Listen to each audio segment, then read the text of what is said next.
Today we have that most scintillating of guests, me. I will be your guest today.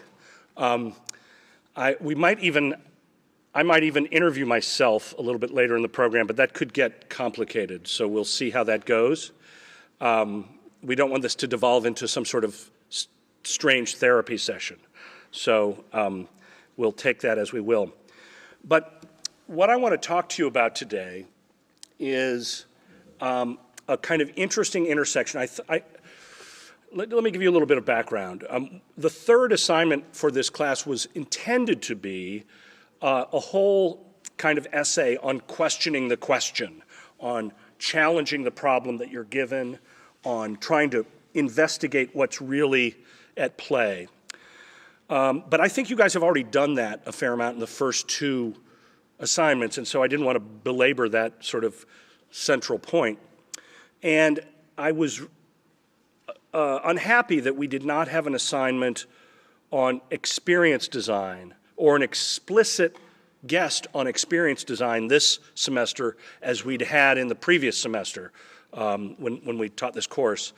And so I tried to think of a really good way to communicate to you guys the power of experience design, and I'm hopeful that I've been able to assemble something that will do that for you today.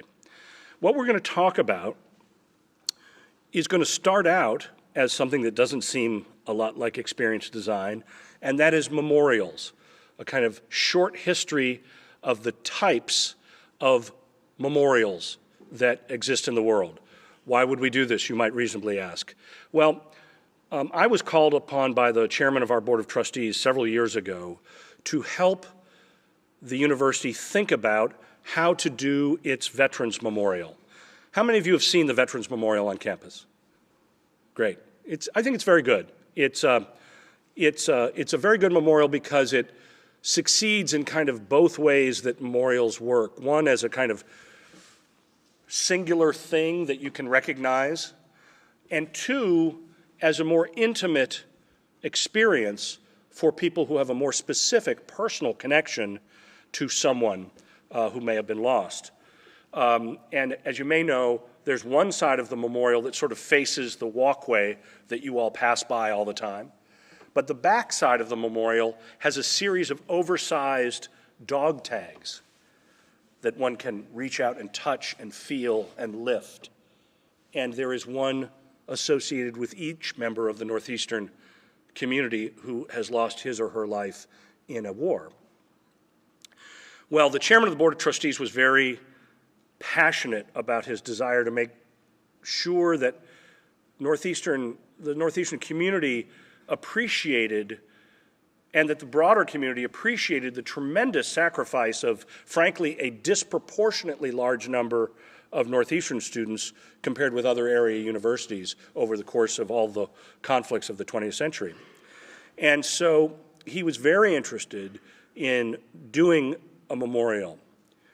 But no matter how heartfelt or deeply held such a commitment might be, it does not ensure a good result, okay? If good intentions were all that were necessary to achieve great art or powerful things, we'd have a lot more powerful experiences in our lives than we do. There's lots of good intentions, but it takes, that's right, a designer to translate those good intentions into a clear problem to be solved. And so my job was not to design the memorial. I am not the designer of the memorial. It was designed by a woman who used to teach on our faculty here named Moselle, who now teaches at the University of Wisconsin-Milwaukee, and her husband, Mark Rohrley, I believe. But the criteria for defining the problem and helping the Board of Trustees and stakeholders to understand what the challenge was fell to me, and my job was to communicate to them the different kinds of memorials that exist in the world so that they could maybe more clearly think about how to proceed. And long story short, I persuaded them to host an international design competition in which there were like 65 entries, and from which they selected in a completely blind way, no kidding, a person who taught here.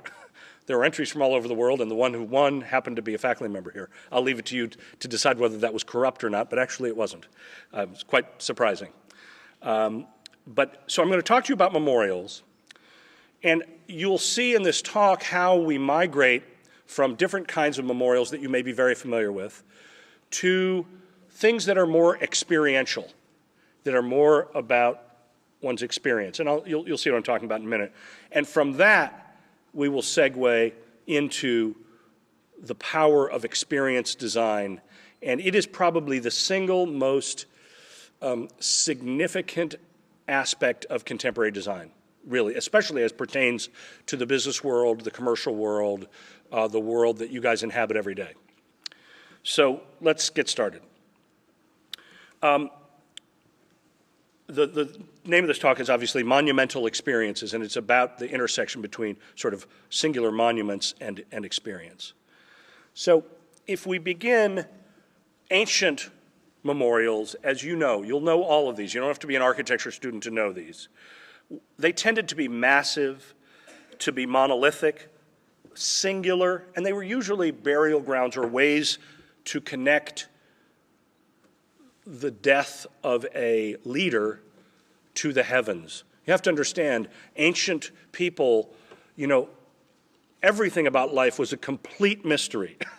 And so they needed something to kind of connect their world on earth to something beyond. Whatever it is that makes it rain, that makes the sun shine, that makes the crops grow, they needed some kind of understanding. And of course, so we know some of these. Excuse me for this bad overlapping image here, but we know the pyramids, Stonehenge, even ancient, this is an ancient Scottish burial mound called a cairn. And these things, they were singular. They weren't complex generally. They were rough and singular and about one thing. But then there were also classical monuments, and these tended to be sculptures that had distinguished between a bottom, middle, and a top. They were about composition and hierarchy, and we know what some of these looked like as well. You don't have to be an architecture student to have seen an image like this one from Paestum of an ancient Greek temple, or a Renaissance version of a circular temple, Il Tempietto in Rome by Bramante. These were singular, but nevertheless more articulated and complex things. Don't worry, this isn't going to be an architecture lecture really, so remain calm.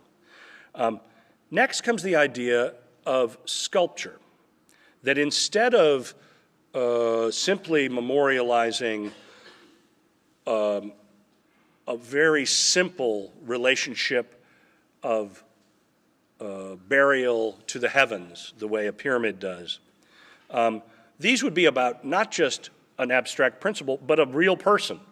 General James Longstreet, a Confederate general, very, very influential at the Battle of Gettysburg, which he was on the losing side of, but was a major, major general. Who actually, by the way, for those of you who are interested in such things, cautioned Robert E. Lee against doing the charge on the second day that became known as Pickett's Charge, and that was devastating to the Confederates. But this is about memorializing an individual person, in this case, very specific. Sometimes there are things like cannons that are more like evidence that the battle occurred, just in case you doubt it. Here is one of the cannons that was used. And we've seen things like this before, not just cannons, but stacks of artillery shells or a tank or something like this. Other times we see whole buildings that serve as a memorial. How many of you have seen this building on Harvard's campus, Memorial Hall? A few of you? Yeah. Well, what is this building? What would you guess is the purpose of this building? What is the use? It's okay, you can shout it out. Entertainment? Library? Great question. Is it a church? It certainly looks like a church, and it is organized like a church. Everything about it screams church, but it's never been a church. The whole time it has been a hall built after the Civil War to remember the Harvard men and women, I guess mostly Harvard men, who died in that conflict. And it's amazing because it really looks like a church. And if you get up close to it, you'd say, I'm 100% sure that's a church. And yet it entirely has been a memorial from the start. Other places where the whole place is a memorial are things like Memorial Coliseum in Los Angeles. The whole thing was dedicated to the memory of soldiers. And by the way, these different kinds of memorials have different relationships to how you experience them. You know, when you go to Memorial Coliseum, you're not going there to remember war dead. At least, you know, you're usually going there to see a sporting event. And it is only kind of in the background that it's being held at something that was designed to memorialize. There are memorials like the War Memorial in Berlin, which is at the end of a long axis, which shows you where to go. Sorry, this frame is completely different than the one on my computer. I apologize. That says where to go, not where to G. Contemporary memorials are where the world really starts to change because they become more conceptual, and for our purposes, most importantly, they become more experiential, and we'll talk about that in a second. There are a number of memorials to the Holocaust around the world, in Europe, in the United States, in the Middle East, all over the place. And many of them are very, very powerful because they, first of all, they're commemorating an incredible loss that is somehow different than a lot of, or many people would argue, different from a lot of other losses in war because of the explicit effort to actually exterminate a people. This is somehow, strikes us as different than people dying in a battle. And so, but the message being sent by many of these memorials is different in different places. This one that you're seeing is a memorial in Poland, which speaks to a long and old Jewish community in Poland that was broken apart. The whole fabric of history that had been continuous for a long, long time was broken apart by this event. So this is like a cleaving, a severing. You guys have the opportunity to see. How many of you have seen the Holocaust Memorial in downtown Boston, near City Hall? Yeah. It's quite interesting. It is both, I suppose, literal in some ways, in the sense that there are 6 glass shafts, as in the 6 major camps, as in the 6 million dead, etc. And then there are some interesting features, like there's steam rising up, which some people take to be a little bit too literal. But the idea is that, up through these glass shafts pass these innocent vapors, but vapors nonetheless. Inscribed on the glass panels of this memorial, designed by the South African-born architect and now for decades of San Francisco, Stanley Sadowitz, inscribed on these panels are not names, but what? Anybody know? Numbers. They're like random numbers. They're just, it makes you really, they don't have a particular specific meaning. It's not like they're the tattooed number of particular people. It's just limitless numbers, uncountable numbers. It's a very powerful thing. In other words, it's specific things inscribed, but they're uncountable.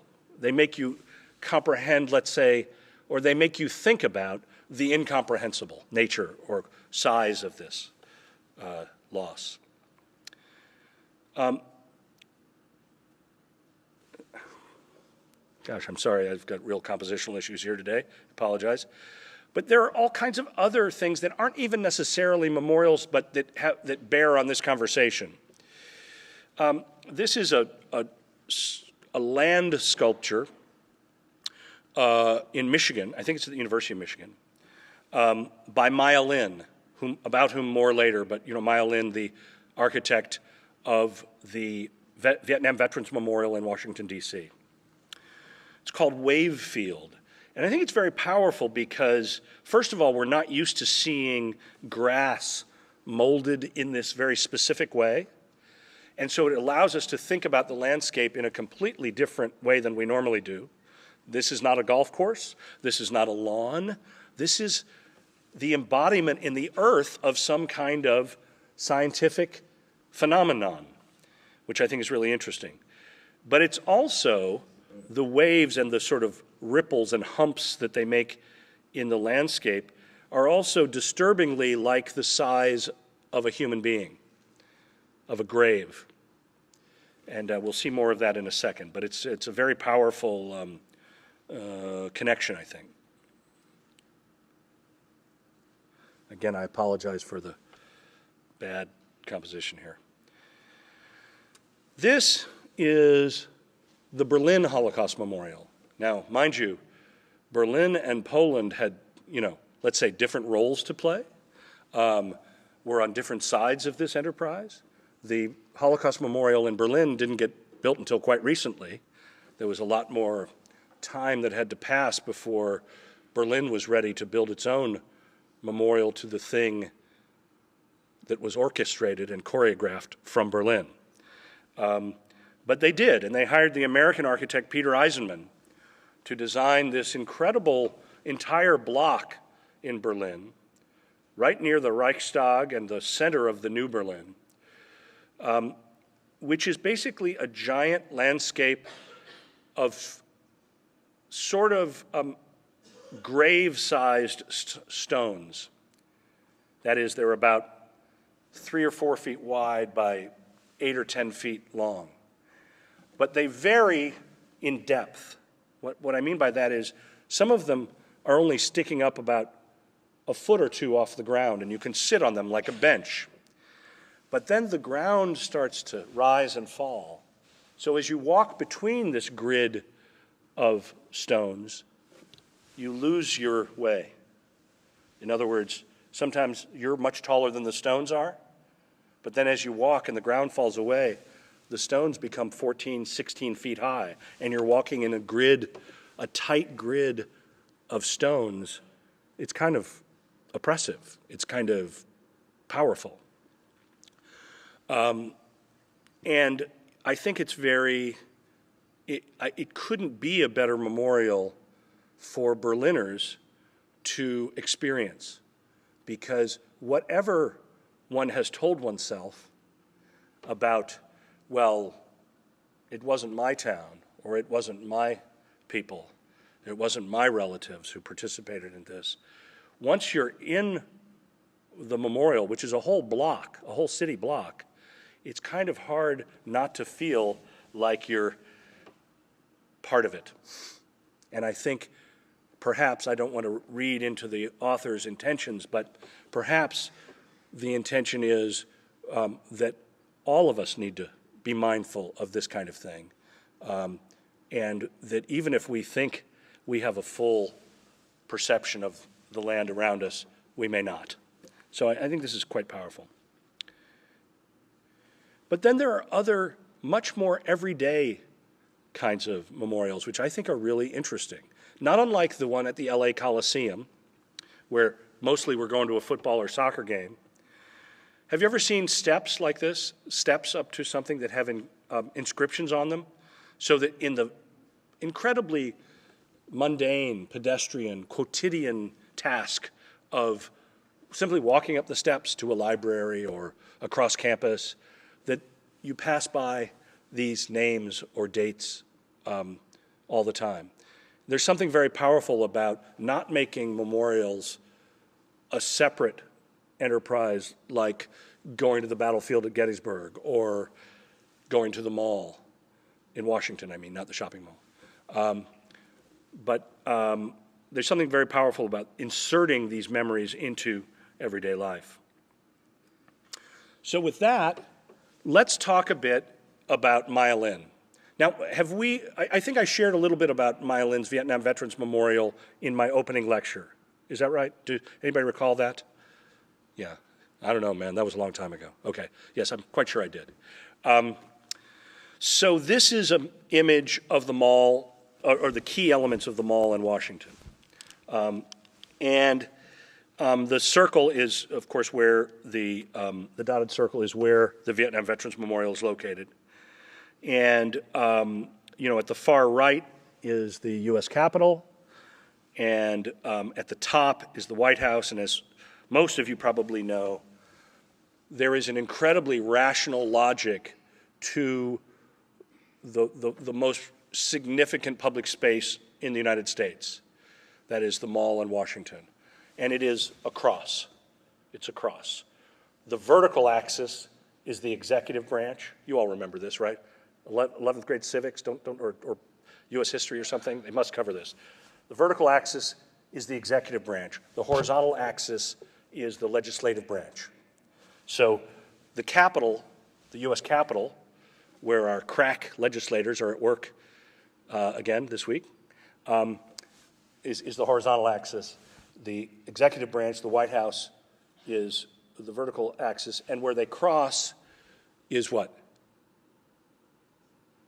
What monument is at the intersection of those two axes?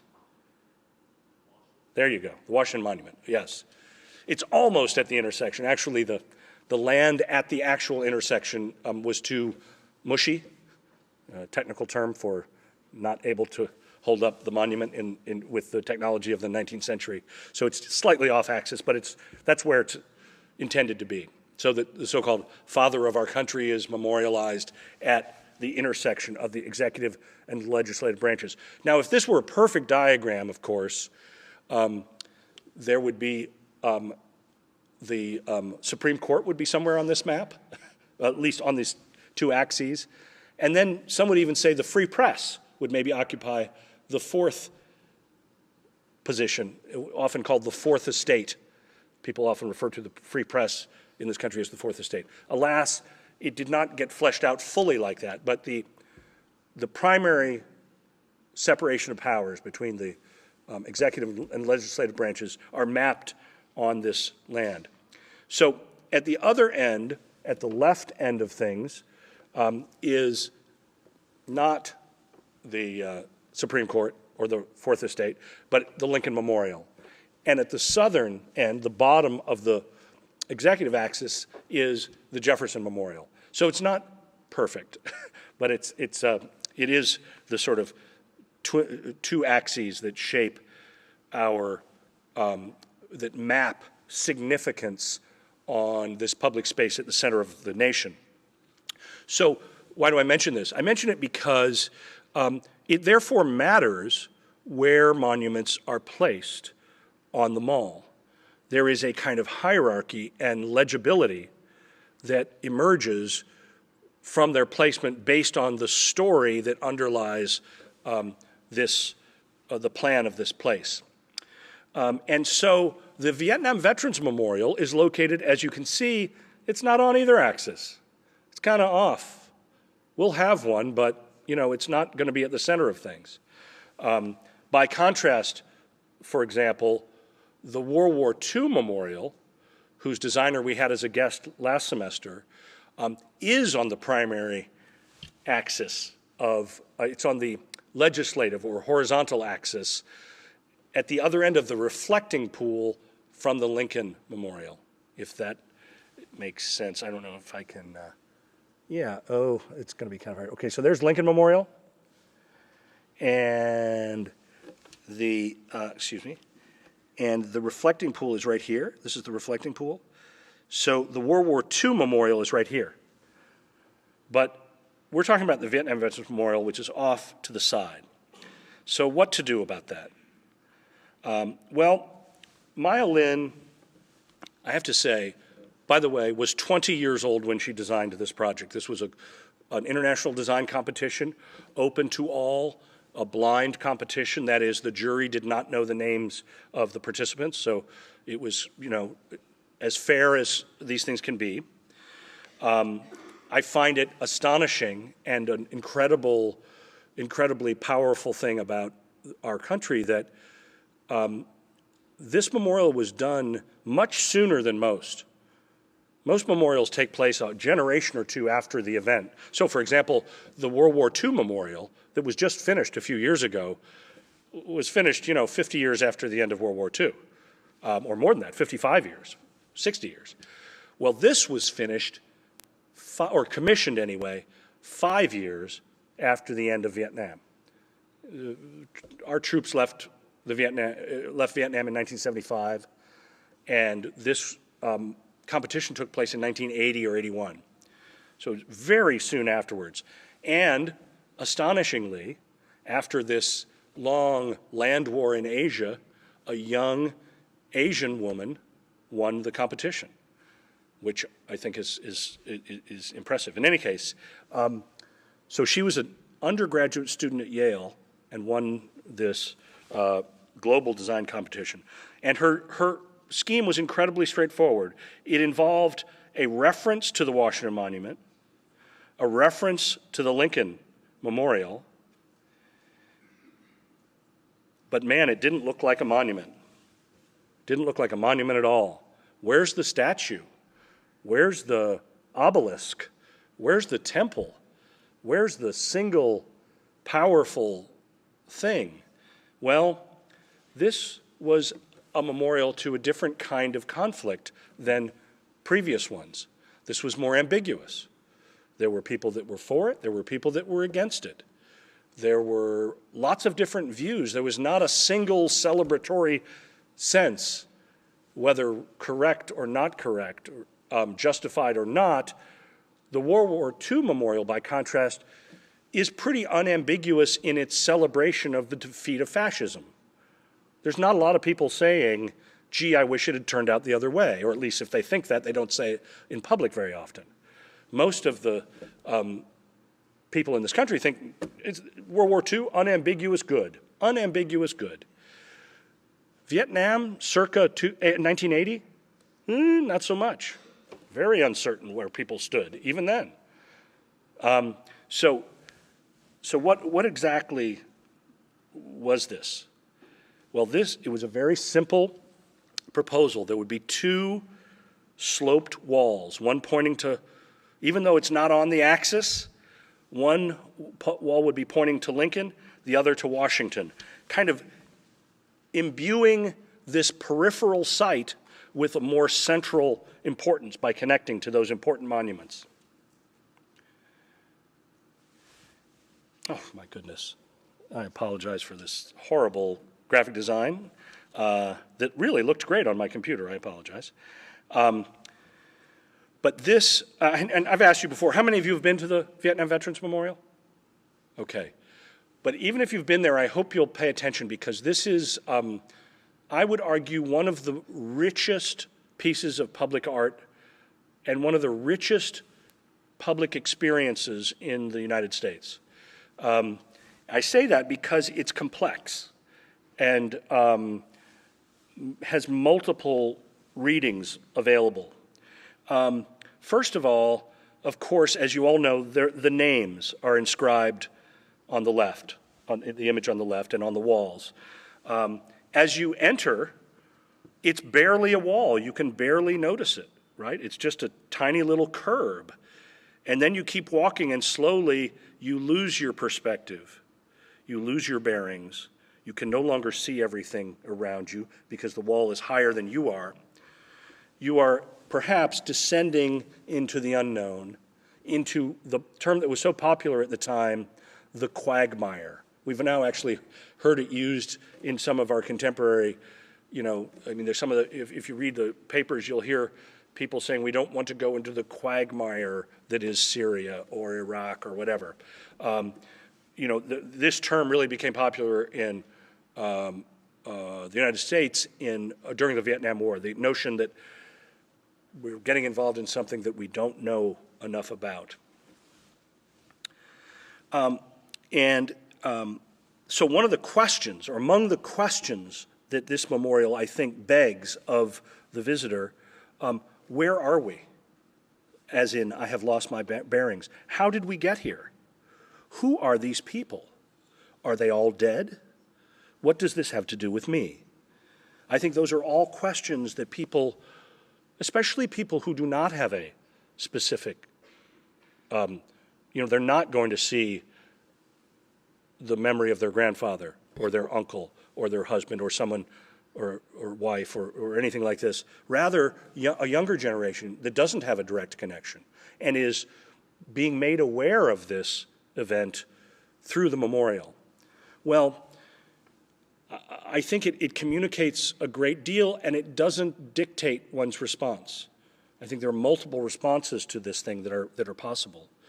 But it is undeniably a powerful thing to look at the names in the wall, and we know that this technique has been used a lot since, but it was absolutely startling at the time to look at the names carved in the wall and see what? Yourself. Yourself. The granite is highly polished.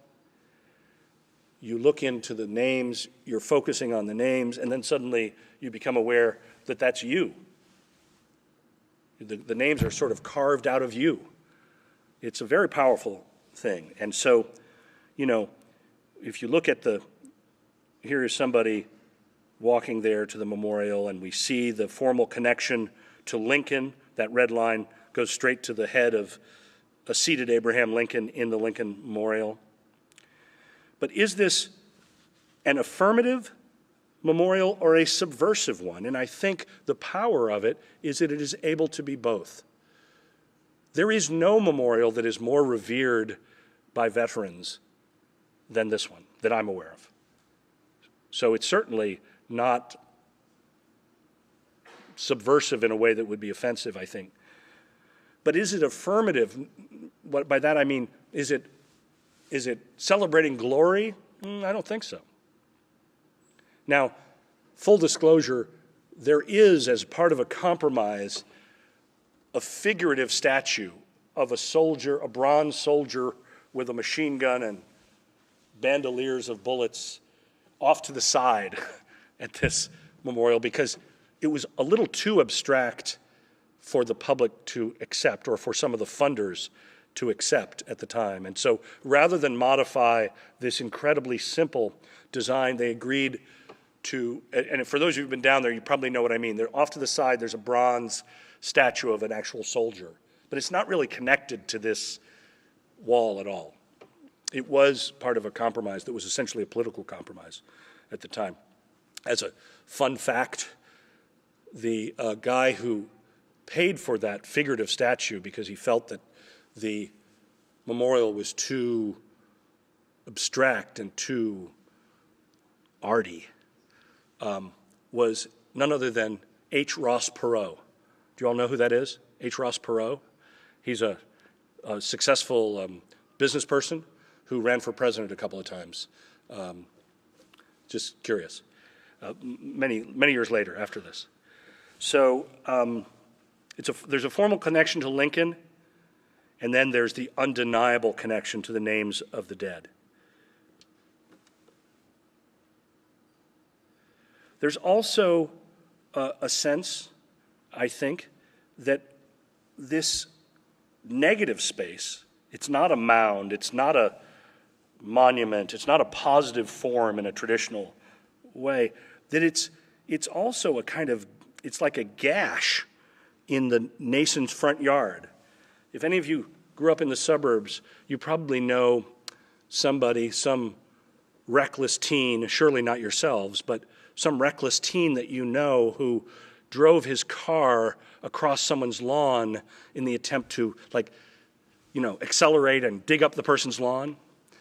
Maybe I've just seen too many movies, but this sort of gash or driving across somebody's lawn to mar it. There were people who made a connection to that disfiguring when they saw this memorial, and this snowy image, I think, makes that reading possible, right? That this is dark negative space carved out of the purity of the nation's front lawn? Well, it allows for multiple readings.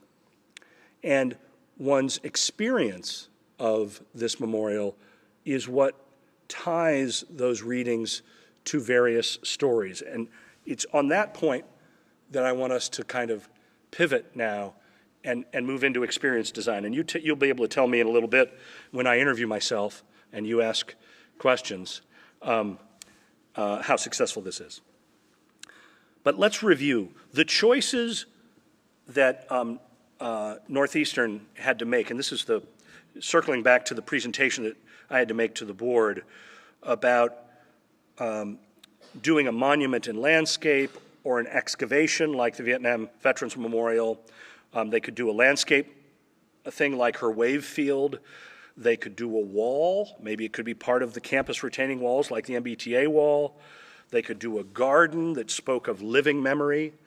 They could do sculpture, as in the Civil War examples. They could do steps to be part of everyday life, or some marriage or hybrid of these different kinds of things.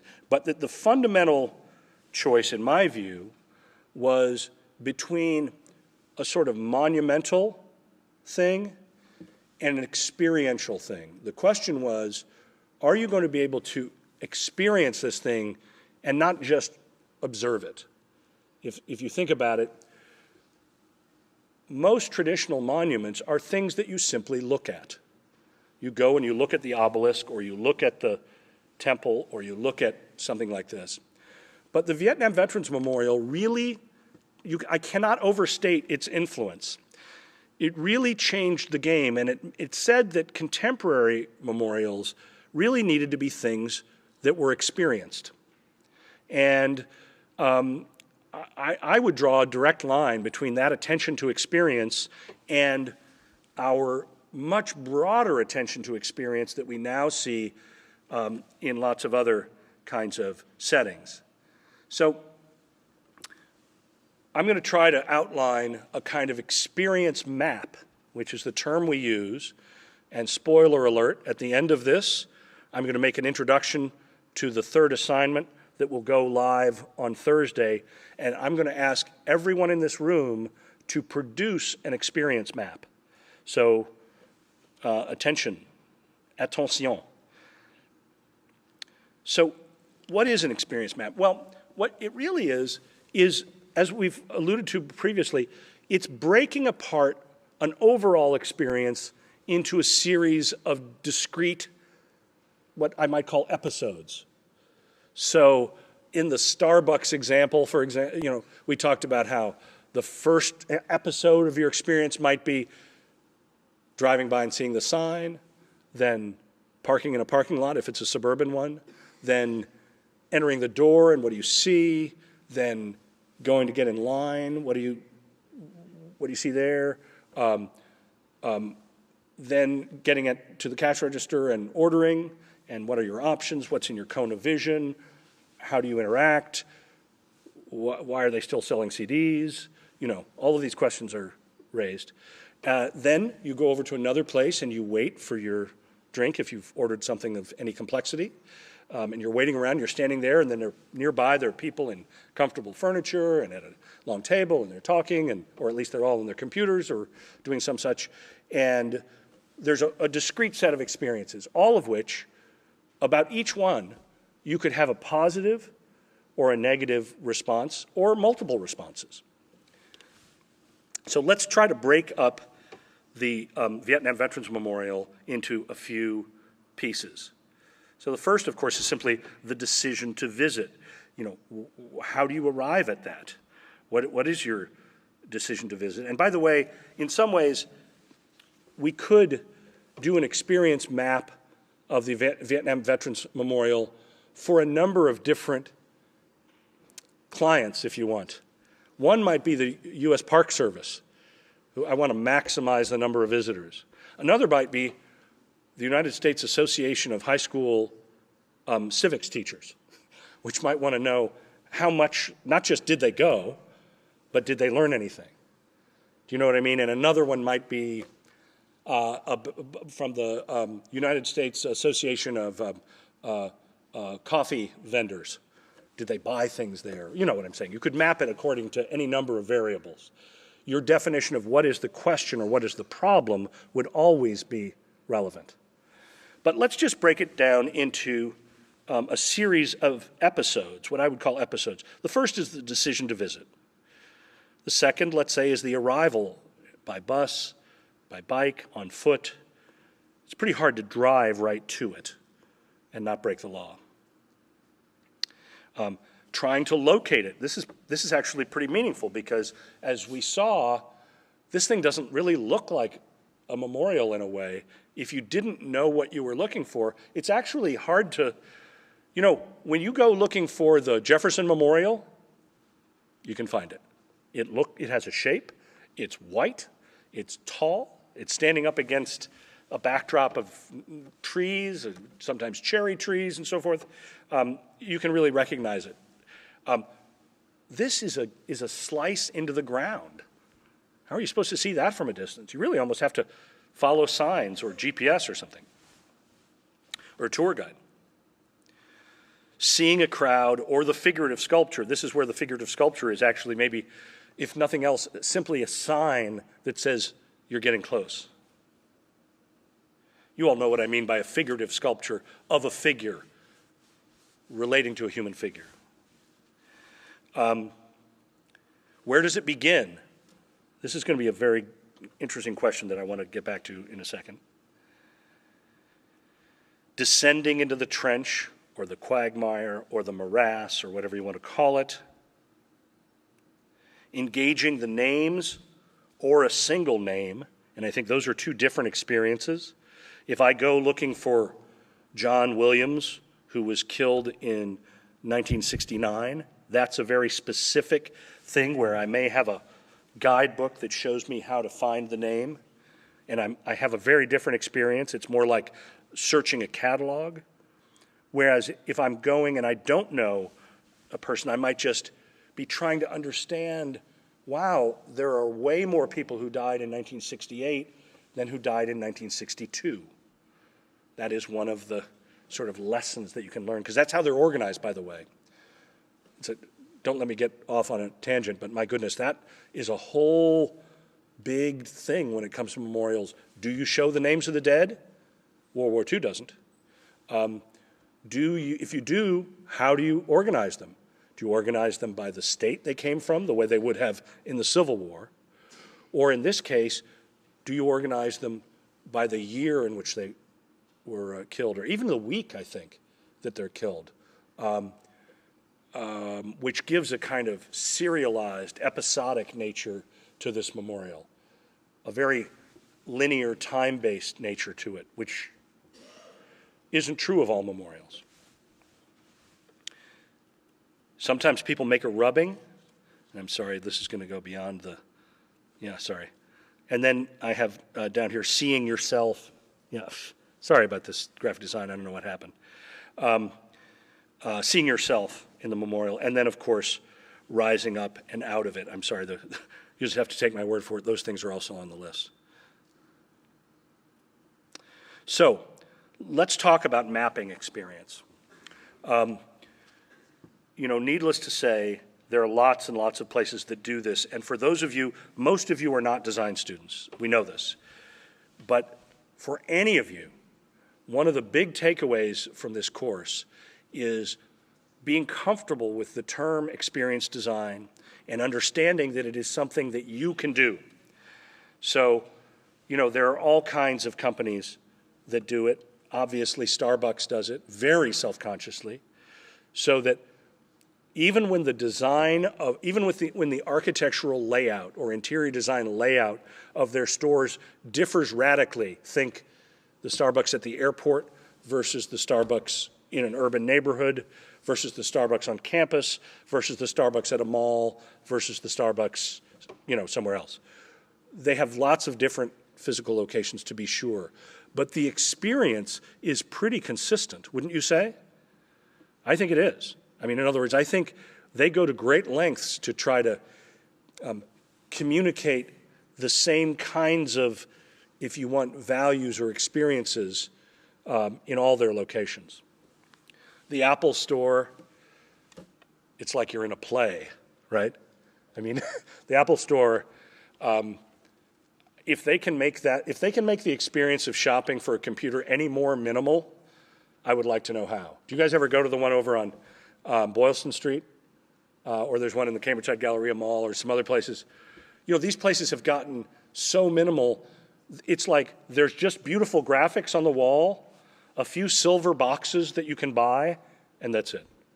And you like a beautiful wood table, a bunch of people in colored t-shirts like you're landing on an aircraft carrier. I mean, it's pretty well choreographed. And they want you to have a certain kind of experience there, very specific. But there's a lot of things that involve experience design. For a lot of you probably play video games, some of them really photorealistic video games and so forth. What could more specifically define experience design than a well-done video game? It is literally shaping the experience that you're having, right? You can only have the experiences that are in the game, I think. I mean, I'm not an expert, but I don't think that you can kind of like go outside the parameters of whatever they've designed. Somebody had to design the stuff that shows up on your screen. So that's really specific. And there is a look and feel to those things, right? I know my offspring plays them, and you know, you go in and there are skulls exploding or things like this, or there's other kinds of games that aren't that way at all. And so it's interesting.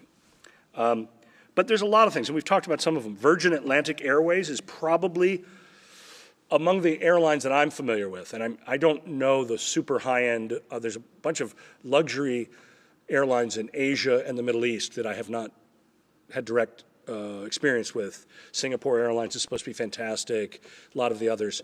But Virgin Atlantic is super self-conscious about experience design.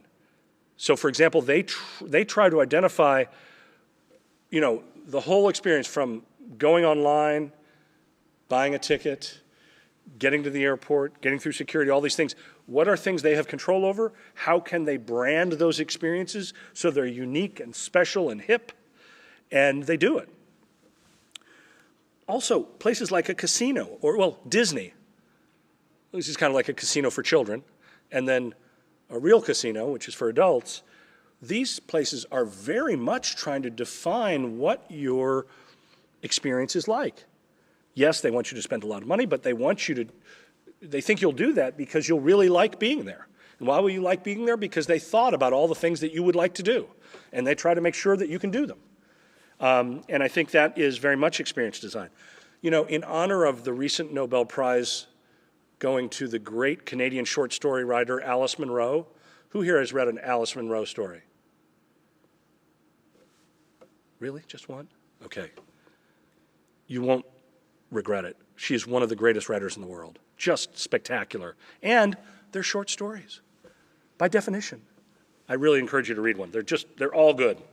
And then, of course, the Vietnam Veterans Memorial. But I include the short story because what is a short story but a scripted experience? You're being taken through an experience where you don't know the things that are going to happen, but the writer does. And maybe they're trying to evoke an epiphany in you.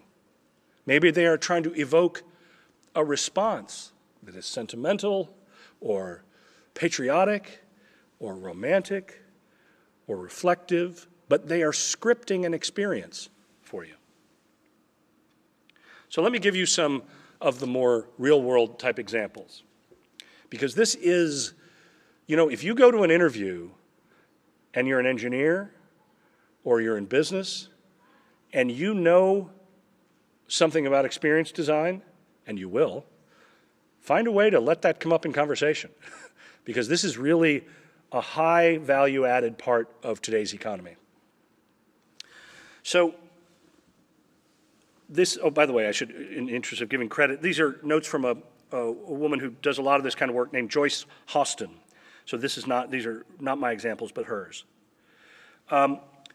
What she calls experience design or what I call experience design, she calls a journey map.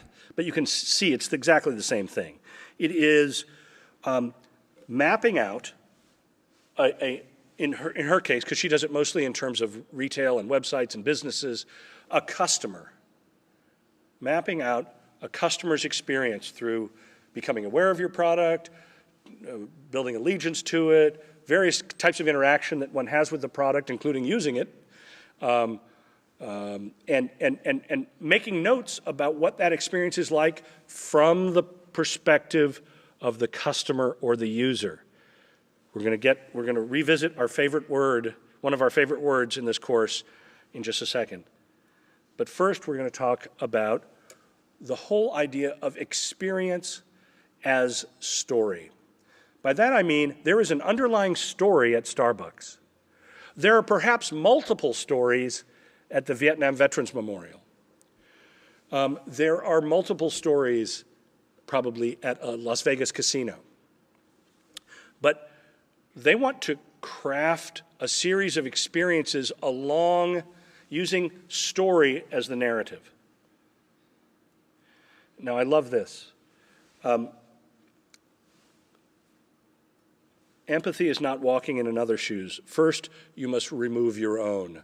It's a very good point. In other words, if you're going to try to do a good experience map, you are fundamentally trying to look at the world from the point of view of somebody else. That's essential. Because if you're the designer of the thing, or you're the owner of the business, or you're the person tasked with executing the new product, it's not for you, probably.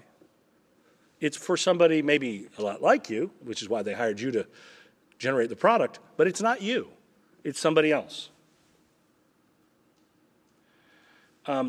The notion of emotions determining memory, I think, is super powerful. And in this observation, these are a couple of graphs about, how long pain is occurring for in the mind of the person suffering the pain, and then how long it was actually occurring. That these are wildly different is the point, which reinforces the idea that we're sharing the experience of a story that we created, not actual experience. And so in other words, perception is super important. And my friend who was a guest in our last section of this course, the incomparable Jack Hitt. Now, if you guys are looking for something really fun to do, how many of you have ever listened to This American Life on public radio? What are you guys doing? What is going on with you people? It's like the funniest show in America. So some of you are seeing it, I'm listening to it, I'm glad. You can listen to it while you're doing something else. It's genuinely hilarious, and Jack Hitt, one of my oldest friends in the world, is one of the stars of this show. He does a story every few episodes, and they're great. But he now has his own one-man show called Making Up the Truth, which gets to this point precisely. That is, much of what we perceive in our brains, much of the stories that we tell ourselves about our experiences, is stuff that we make up. Because we try to make up a story based on the little bit of evidence that we have, the little bit of perceptual evidence that we have. An example that he gives is one that many of you probably know, that the images that land on our eyeballs of the world are upside down. They're upside down. But our brain corrects that so we see the world right side up. Well, our brain does a lot of other correcting too. It might get just a few little bits of information and craft a story that makes sense to me out of that. Now, sometimes these stories are what we call bias. I've got a couple of data points, and from that I'm extrapolating some preposterous stereotype view of somebody. But a lot of the time, they're necessary, that we don't have all the evidence all the time. Instead, we have to fill in the blanks. Well, this idea that we fill in those blanks emotionally or any number of other ways is essential to someone who's trying to map experiences. I remind you of an image I know I included in the beginning about the famous view of both the young woman turning her head away, and the old woman looking down with her chin tucked in and a scarf on her head. That generally you can perceive only one of these at a time, but not both. So, experience design is about breaking the journey into stages using your customer's point of view. And for the word customer, of course, you could put visitor, user, guest, reader.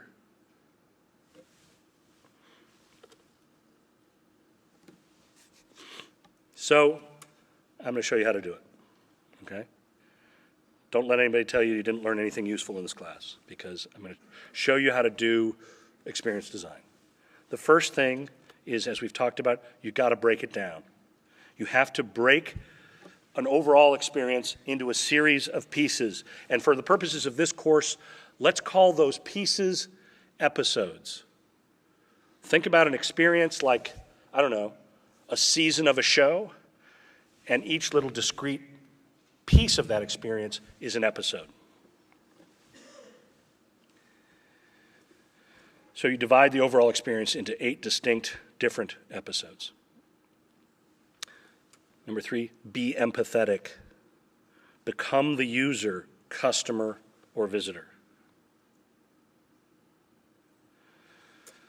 Now, this is very important.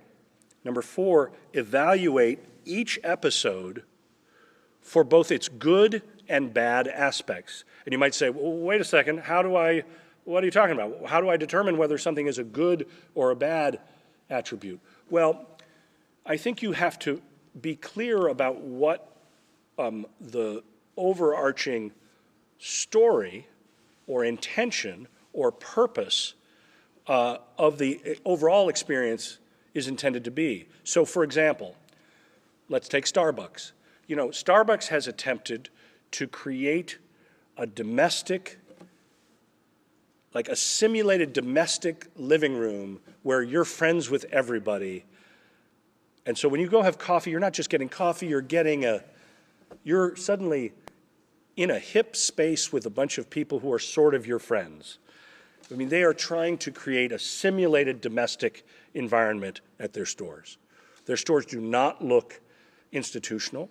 They are attempting to they have warm domestic colors, they have domestic furniture. They want you to feel like you're sitting at the communal table at somebody's kitchen or in an easy chair. So that's the objective, I would say, for Starbucks. And so you can evaluate every step along the way at Starbucks. What are the successful parts? What are the unsuccessful parts? Identify what Jordan Goldstein, you remember our guest from Gensler, calls the pain points. I thought this was a great term. The pain points are those episodes in the overall experience that really suck.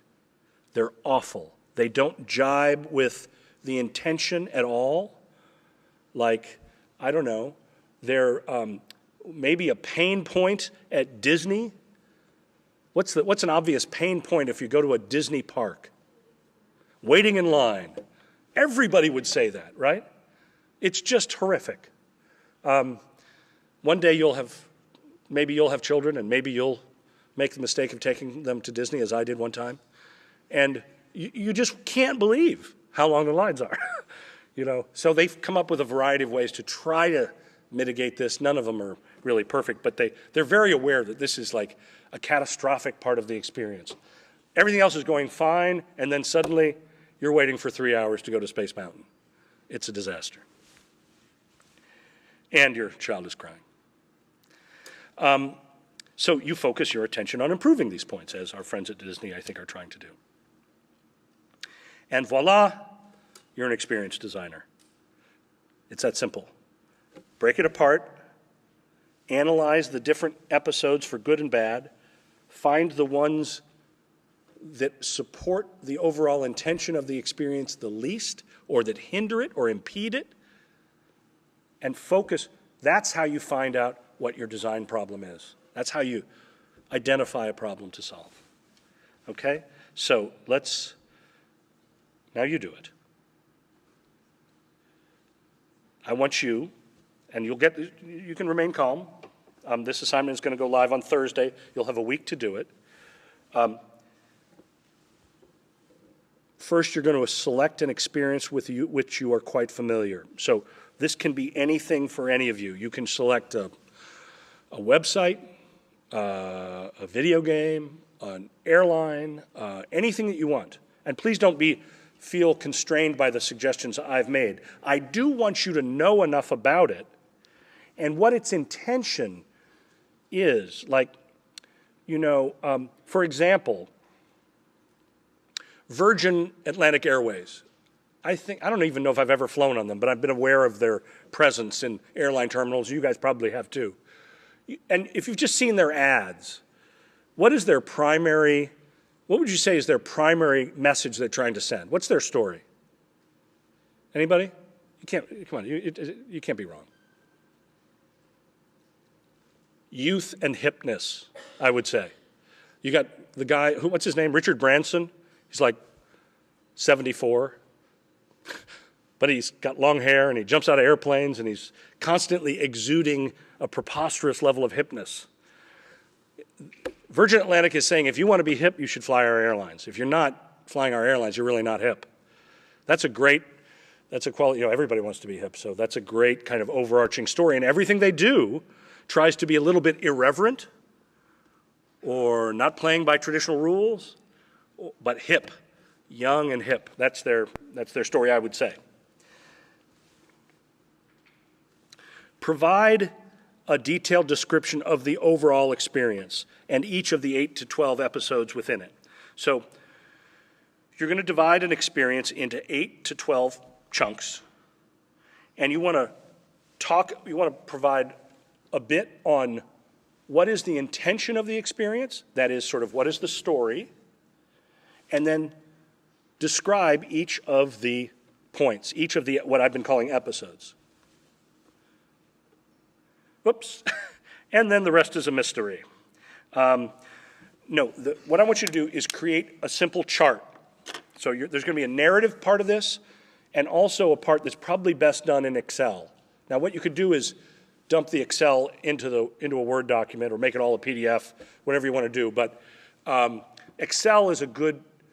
How many of you everybody certainly knows what Excel is, yes? So a spreadsheet program, I don't care if it's Excel or not, but the point is it allows you to you want to have a horizontal line where you list each of the episodes or each of the 8 to 12 sub-experiences, okay? And then above that horizontal line, you can list all of the things that are positive about each episode. And below the line, you list those things that are negative. Is that clear? So you have a horizontal line. It's divided into into segments, and at each, there are 8 to 12 segments representing the 8 to 12 episodes. And then you write the positive assessment of each episode above the line, and the negative assessment of each episode below the line. Everybody understand what I'm saying? It's okay. Now is a good time to ask a question, and there aren't any bad questions. Okay? All right. It's pretty straightforward, I think. And what I would do in terms of the logistics of this, if I were doing it, I would do the writing in Microsoft Word, and then I would create an Excel spreadsheet that has this graph in it, and then I'd place the graph in the Microsoft Word document so that there's one document that has the writing and the graph, and save it or turn it into a PDF and submit it. You can submit it. Probably you can submit it as a Word document. PDF is always safest because that's the least likely to get screwed up once you've already done it. So I guess I would say preferred it would be to turn the whole combo thing into a PDF. But you guys are more digitally capable than I am, so I defer to your brilliance on this. Okay. Buona fortuna. Good luck on this.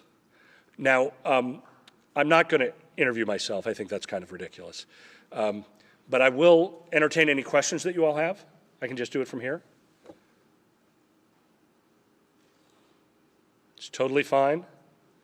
By the way, that's in our office, we've recently rebranded the vulgar term WTF. It now means we're totally fine, okay? So that's what, WTF, we're totally fine? Okay. Very good. Thank you, and we'll see you next time.